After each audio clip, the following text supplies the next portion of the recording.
Hello students, हम देख रहे हैं क्लास 7 की प्रैक्टिस सेट नंबर 36 जिसके अंदर आपको मल्टीपल चॉइस क्वेश्चन दिए गए हैं और कुछ क्वेश्चन जो है तो वेरिएबल के लिए है। तो इस प्रैक्टिस सेट के अंदर सबसे पहला क्वेश्चन दिया गया है आपको सिंप्लीफाई करने का। सिंप्लीफाई किस तरह करनी है, देखो 3x माइनस 11y सब्ट्रैक्शन हो रही है दूसरे अलजेब्रिक एक्सप्रेशन से। दो अलजेब्रिक एक्सप्रेशन दिए गए हैं और इसके हमको करना है सब्ट्रैक्शन। सब्ट्रैक्शन जब भी हम करते हैं अलजेब्रिक एक्सप्रेशन की तो एक एक्सप्रेशन को दूसरे एक्सप्रेशन के नीचे लिखते हैं। तो पहला एक्सप्रेशन हमारे पास में 3x माइनस 11y, इसको एज इट इज लिखे और इसके नीचे ये वाला एक्सप्रेशन भी लिखिए, ठीक है। अब इसके हम कर रहे हैं सब्ट्रैक्शन, तो साइड के अंदर इसको हमको लिखना पड़ेगा सब्ट्रैक्ट की सिंबल के साथ। अब जब भी सब्ट्रैक्शन होती है अलजेब्रिक एक्सप्रेशन की तो जो दूसरा अलजेब्रिक एक्सप्रेशन होता है उसकी सब सिंबल चेंज होती है। क्या होती है उसकी सिंबल? चेंज। जो प्लस वाली टर्म दिख रही है वो हो जाएंगी माइनस और जो माइनस वाली टर्म दिख रही है वो हो जाएंगी प्लस। यानी आपको भूल जाना है कि वो अलजेब्रिक एक्सप्रेशन पहले किस सिंबल में थी, ये आपको भूल जाना है। जैसे ये आपको प्लस में दिख रही है तो आपको उसका प्लस सिंबल भूल जाना है, इसको क्या समझना है आपको? माइनस। और ये जो प्लस दिख रहा है इसको आपको अंडरस्टैंड करना है कि ये क्या है? माइनस है। तो देखो हमने इसको कर दिया है माइनस और इसको भी कर दिया है माइनस। दोनों टर्म प्लस में थी इसलिए दोनों टर्म माइनस में आ गई। अब 3x के अंदर से 17x जब हम निकालते हैं तो यहाँ पर आप देख रहे हैं 3x छोटा नंबर है और 17x जो है तो बड़ा नंबर है। 17x is greater than 3x, तो फिर क्या होगा? 3x के अंदर से जब 17x जाएंगे तो चूंकि बड़े नंबर पर माइनस की सिंबल है इसलिए आंसर में भी आपकी माइनस की सिंबल आएगी। और 3x के अंदर से जब 17x जाएंगे तो कितने x बचेंगे? Minus 14x। अब जब आप दूसरी मर्तबा देख रहे हैं तो दोनों टर्म के ऊपर आपको कौन सी सिंबल नजर आ रही है? माइनस की सिंबल। और जब कभी भी माइनस की सिंबल नजर आती है तो क्या होती है? माइनस माइनस हो जाता है हमारा एडिशन। तो अब 11y के अंदर आपको मिलाने हैं 13y। 11y के अंदर कितने मिलाने हैं? 13y। तो आंसर कितना आएगा आपका? 11y में 13y मिलाते हैं तो कितना आंसर आएगा? 24y। लेकिन दोनों टर्म के ऊपर माइनस की सिंबल थी इसलिए आंसर भी काय में आएगा? माइनस के अंदर आएगा। ये देखो माइनस 11y माइनस 13y, ये हो गए आपके कितने? Minus 24y। अब ये आंसर आ गया हमारा कंप्लीट। लेकिन यहाँ पर इसको और एक मरतबा सिंप्लीफाई करना पड़ेगा, ठीक है। किस तरह सिंप्लीफाई करेंगे इसको? माइनस 14x और माइनस 24y को ये दोनों टर्म के अंदर से -2 कॉमन निकलेगा क्योंकि 17 और 24 ये दोनों नंबर जो है तो 2 से डिविजिबल है, कंप्लीटली डिविजिबल है।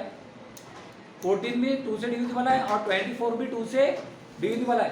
और जब कभी भी दोनों नंबर 2 से डिविजिबल होते हैं तो हम उसमें से कैरी आउट निकालते हैं, कॉमन निकालते हैं वही नंबर।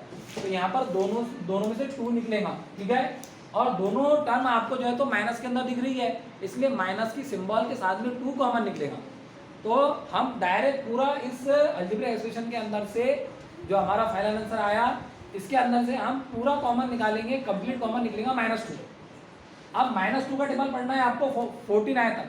तो 2 का टेबल जब आप 14 आए तक पढ़ते हैं तो नंबर आता है 7 और 24 को 2 से डिवाइड करते हैं तो आता है 12, ठीक है। अब ये दोनों के अंदर से माइनस माइनस निकल गई थी इसलिए दोनों माइनस निकल गई तो काय में आ जाएंगी? प्लस में।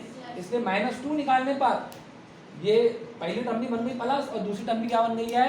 प्लस। तो हमारा आंसर बन जाएगा 2 7 14 और 2 12 24। ये आ जाएगा हमारा आंसर -2 ब्रैकेट के अंदर 7x प्लस 12y। समझ में आ रही बात? अब ये आपको ढूंढना है, जो आपको 4 ऑप्शन दे हुए हैं टेक्स्ट बुक के अंदर, ये चारों ऑप्शन में से ये आंसर आपको कौन सा दिख रहा है? तो जब आप ढूंढेंगे तो ये आपको दिखेंगे ऑप्शन नंबर 4। ये आ गया इसका सिंप्लीफिकेशन, ठीक है। ये पूरा सिंप्लीफाई करने के बाद में आंसर आपका जो आया ये आपको ऑप्शन नंबर कितने में दिखेगा? 4 के अंदर। आप क्वेश्चन नंबर 2 के अंदर आपको ये क्वेश्चन दिया गया, the product of this expression and this expression. Product कहते हैं मल्टीप्लिकेशन को, ठीक है। मतलब आपको ये दो अलजेब्रिक एक्सप्रेशन जो दिए गए हैं ये दोनों अलजेब्रिक एक्सप्रेशन की आपको करनी है मल्टीप्लाई। तो जब भी अलजेब्रिक एक्सप्रेशन की मल्टीप्लाई होती है तो क्या करते हैं हम? नंबर की मल्टीप्लाई करते हैं और जो उसमें वेरिएबल यूज है वो वेरिएबल के पावर्स जो दिए गए आपको उनके एडिशन कर लेते। आज बात समझ में? अगर सेम बेस है तो पावर की एडिशन होती, पावर की क्या होती? एडिशन। जैसे यहाँ पर भी x है, y है, z है और इस टर्म के अंदर भी x, y और z इस्तेमाल हुए, ठीक है, यूज हुए x, y, z। तो जब x पावर 3 की x पावर 3 से मल्टीप्लाई होंगी तो हम एक मरतबा बेस लिखकर 3 + 3 कर देंगे तो 6 आ जाएगा। उसी तरह से y की और y की होंगी तो y की पावर कुछ नहीं है तो 1 कंसिडर करनी है, देयर इज 1, तो 1 + 1 कितने हो जाएंगे? वो 2, और z की पावर 2 और z की पावर 2, 2 + 2 कितने हो जाएंगे?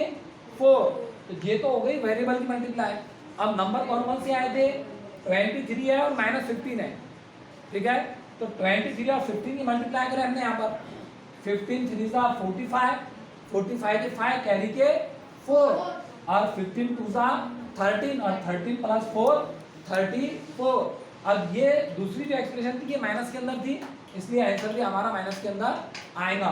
और ये जब आप इस अलजेब्रा एक्सप्रेशन से लगा देंगे, इसको ज्वाइन करना पड़ेगा, ठीक है, तो कंप्लीट आंसर बन जाएगा आपका -345 x की पावर 6, y की पावर 2 एंड z की पावर 4। और इस आंसर को जब आप तलाश करेंगे तो आपको ये ऑप्शन नंबर 1 के अंदर ही नजर आ जाएगा, ठीक है। समझ में आ गया सबको? चलो अब नेक्स्ट क्वेश्चन की तरफ बढ़ते हैं।